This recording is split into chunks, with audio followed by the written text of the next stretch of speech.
Yes. Hi, Tommy, I'm going to stick on this subject just for a little bit more.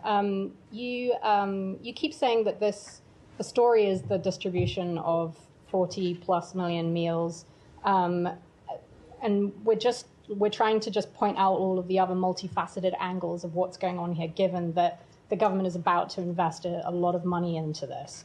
So I'm just wondering, why, again, to Jenny's question, does this mean the U.S. government doesn't support the World Food Program trying to get into Gaza right now? If not, why not? We're just trying to get a clear answer on why is it just one organization and not the others? Well, as I just said, what this indicates is the fact that we have $30 million approved for the Gaza Humanitarian Foundation.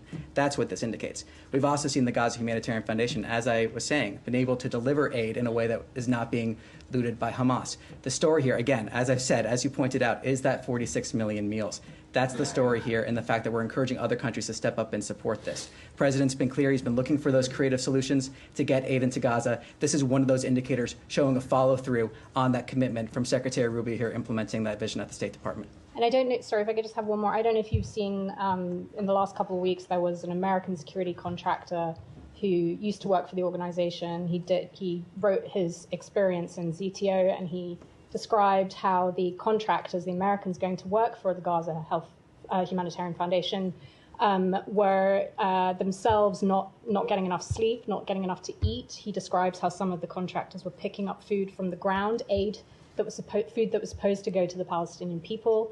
I'm just going to very quickly read this to you. He said, "We're telling crying women trying to pick up food for their families that they had to go, and they were looking at this food on the ground that they desperately needed, and they couldn't take it." He said it was absolutely horrific. So when you say the story is that they are getting millions of meals out, the other side of it is that there are many more people who are not getting food, and it's not enough food. And the security situation on the ground, other stories are starting to come out about people who are actually there. So do you have a comment on the experience of some of these contractors who you're about to fund? Well, every single one of these briefings, every single day, we have conversations about the situation in Gaza. Every single day, we have those conversations. And every single day, we've been working in terms of trying to figure out creative ways to get aid to the people of Gaza. Every single day, we've been working on that. The humanitarian situation, trying to address that. Every single day. And what we're seeing here is that $30 million commitment to this organization. That is what we're seeing. That is the commitment that President Trump laid out in terms of trying to get those creative solutions in there. So that's really what we're talking about here, that $30 million going to that organization, the 46 million meals. But of course, we're aware of what's happening in Gaza. That's part of why the president had this commitment to get aid in there, but also to get to that ceasefire, get to that peace, talking about long-term prosperity for everyone in the region. The fact that the people of Gaza have suffered tremendously under the hands of Hamas. The president has spoken about this continually, so has Secretary Rubio.